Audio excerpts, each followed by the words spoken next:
Hey, what's up? This is Chosen and wanted to do a video here on the channel talking about this Raid Shadow Legends video that Darth Microtransaction did over on his channel, chatting with JGigs. These are a couple OGs and it was a really interesting chat. So I wanted to touch on a couple of the topics, having known both of them since the early days and having been around since the very beginning in Raid. Raid's kind of in a little bit of a transitional period from like the early days, the beginning, and then like that middle ground for a couple years where everything was growing and maintaining, and now Raid is kind of shifting into the end game of its phase after being more than 4 years old. And it's always sad to see someone like JGigs leave the scene, but want to touch on a few of the topics that were discussed in this video. Let's get into it.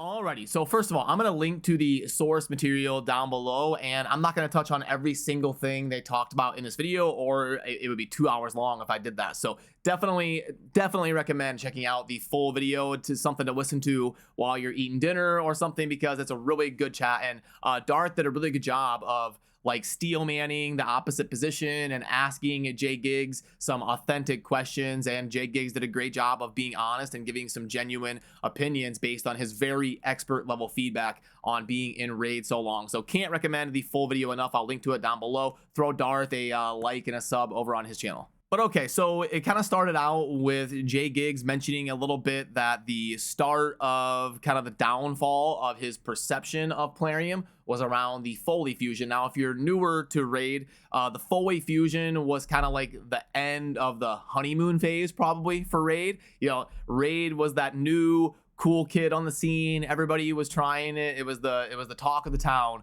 And then the Foley Fusion was the first time that they really kind of slammed the player base in the face with something really hard to do that took a lot of spending to get done within the game. And it was back in the early days. It was one of those first few kind of fusions that they tried to add to the game. The first ones that they kind of did were very player friendly. They did like a Sir Nicholas fusion during their beta, where it famously took like uncommon champions to fuse Sir Nicholas, and then they did a couple that were pretty realistic if I remember right, and then the Foley one was a big turning point in the lifespan of Raid. So I think JGigs made a very good point there on that kind of being the end of the honeymoon phase, where players were starting to get slammed in the face with some of the monetization and the mechanics that were going to be within the game of Raid.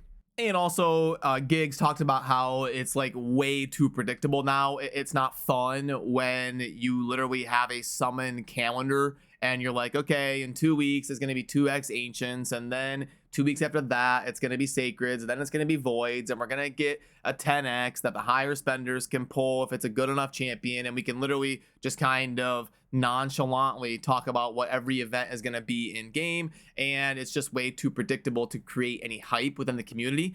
And I do think that is fair criticism. I think, you know, back in the early days of Raid, we had no clue what the summoning events were going to be. You would just wake up one day and, oh, it's 2x Ancients. And I guess there's two ways to look at it. You can either agree with JGigs' perspective, or you can disagree and say, well, it's a horrible feeling if I pull 100 ancient shards and then the next day they do 2x Ancients. Like, that's going to leave me a horrible feeling in my stomach. So you can argue in one way that it would be better to lay it out for the players, like, hey, here is your summoning event rotation for the next 2 months, and now you know, and you can plan accordingly so you don't waste your shards. But also it becomes too mundane and boring, and we all just kind of get in this like thing that feels like chores, and it feels like a job to play a game when you know everything that's going to happen. So I can definitely see both perspectives on the topic of like the summon events, and if they should be predictable or if they should be a little bit more spontaneous. And then they got into a hot topic about the shoutouts, like the content creators getting shouted out in game, and like Plarium supporting the community driven events. Like, we just had an amazing one that Deadwood put on with the Hydra competition that had like the creators in a bracket fighting each other, which I don't want to spoil it for you here on the channel. So definitely go check out deadwoodjedi.com and check out his series, and congrats to the winner for the Hydra creator competition. The Hell Hades free-to-play competition, where they had like the stats on their website, was super cool and super successful. And then also Plarium has done content creator shoutouts where they like plug a certain person in game, and they were talking about how it's not like Plarium hasn't done enough of that, which I 100% agree with. You know, when I met with the people above Plarium, I met with Aristocrat back in the day, and that was one of the first things I told them. I was like, it doesn't have to be me, but like, please do more content creator shoutouts, because at the time that I met with them, I think it was only Stu. I think because this was like years ago when I met with Aristocrat, and we'd been playing Raid for like 8, 9, 10 months at that point or something. You know, I might be a little bit off, but at that point in time, they had literally only ever shouted out Stu. And I was like, it's just so brutal to only support one creator when there's so many that deserve it. And, you know, not even, it doesn't have to be me, like shout out someone else, but there's so many people that deserve it. And to this day, I still think they haven't done enough of it.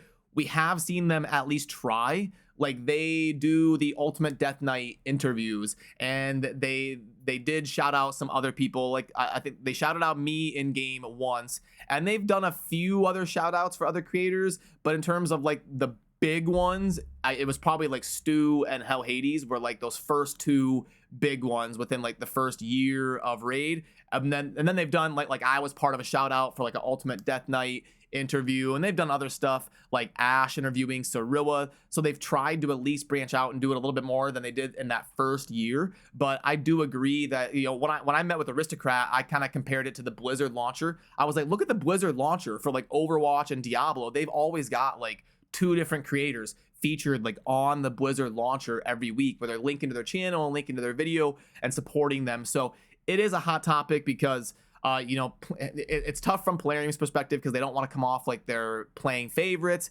And then when you feature a creator, it's just natural for the other creators to get jealous and be like, well, wait, why does he deserve a feature more than me? And it kind of creates this environment and this tension of like, well, they got a shout out, when's my shout out kind of thing. And you just can't help but naturally, you know, experience that as a person. If you see like everybody getting shouted out but you're going to feel left out. So it ends up being a tough situation for Plarium to be in to make everybody happy. But I do think they should like shout people out more often, you know, and there's so many people in the Raid community that deserve a shout out. So many amazing people doing stuff that that I would love to see them featured in game. Your people like Deadwood and Scratch and Cold Brew, and I almost don't even want to name names because I'm going to leave people out that deserve it, you know. But there's so many people that have been in the community for years and just haven't gotten enough support in game.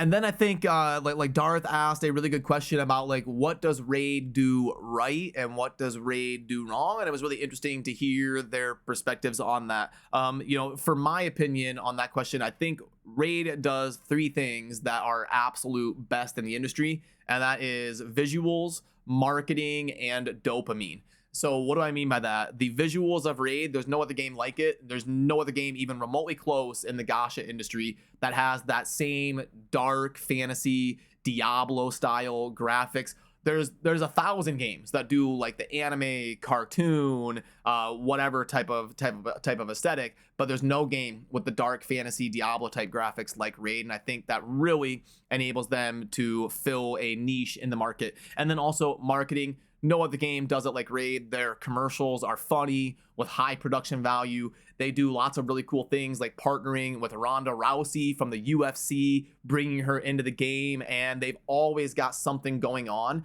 that is hype in terms of a marketing perspective. Right now, they're doing the Call of the Arbiter animated series, and in terms of like the gacha industry, you just don't really see that. You do see like Overwatch doing the animated shorts and stuff for their game, but that's Overwatch. It's a FPS. It's Blizzard. It's a way different genre in terms of like your Dragon Champions and your games like Raid. Having that animated series is something you don't see a whole lot, and also like the partnerships with people like Ronda Rousey is just not very common. So marketing, they definitely get a thumbs up on, and then dopamine. When you're a new player in Raid, there's so many different champions, and there's really good champions in every tier of shard. So like rare, epic, legendary. You can like your point ancients, and you're a new player, and you're like, okay, at least give me an apothecary, or I need a reliquary tender. I need a good rare to help me progress. And then there's good epics and there's good legendaries. Some of these games that come out and they release with like 40 champions, and the rares are just trash. There's no point to ever develop a rare. They're just food. So you only use like epics and legendaries. Raid released with like 350 champions, and there's good ones in every tier, and it's not like a fragment collector in the sense of like pulling shards. So there's a lot of dopamine. Like, you either get Siffy or you don't. There is no like progress to like, oh, I'm guaranteed to get a Siffy if I do this. You either get her or you don't, and that kind of creates a lot of dopamine as new players are developing their account and then getting congratulated on who they pull and stuff. So Raid really does that right, especially from an early game to mid game perspective, in terms of people having fun pulling shards, or not having fun pulling shards, but having fun when they acquire something new that's impactful. But then on the flip side, what does Raid do that is bad? I would say the monetization is a little bit too in your face. They should be a little bit more like tactful, I guess is the word. But like, you log in and there's 12 pop-ups you got to close, and it's constantly like flashing and moving around on the right side of the screen at you. You like almost can't escape it. And then like the skins coming out for $50 and stuff, when they could have been like $10, and it would have been an exciting thing. So yeah, obviously these games have to make money. I'm not living in La La Land thinking that they're never going to care about earning revenue. So I get how the real world works, but it is a little bit too in your face in Raid. But something they could work on besides the monetization, maybe a little bit more community support, like shouting out Deadwood's Hydra competition in game, shouting out the Hell Hades free to play competition in game,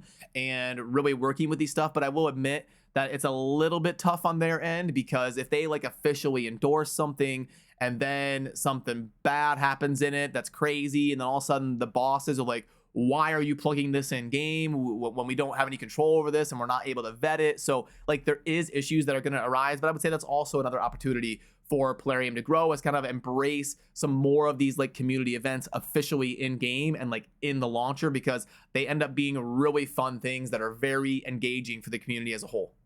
And then another thing that they talked about that I thought was kind of interesting was the skins. Like I kind of said with the monetization type stuff, you know, JGigs had a good point that the skins aren't near as fun in game, like in the way that they do it, where it's just like a straight up cash shop for a skin. And the struggle that Raid has with skins is there isn't much like social aspect in game. Like, you're not really like staring at a character select screen where you're looking at your skins. And like when you're in the champion, like the tavern, like you're building your champions and it's not really like in your face enough. And then when you're like fighting in the arena and all of your battles, you're looking at the backs of your characters. You never really see their like full skin in action. So there's things they could do, like on the battle screen when you're in a live arena fight, it should show the actual champions, not just their avatar, so that both players that are fighting live can see the other players' skins on their champions instead of just the avatar. They could do things like that would spice up the skins and make them a little bit more fun.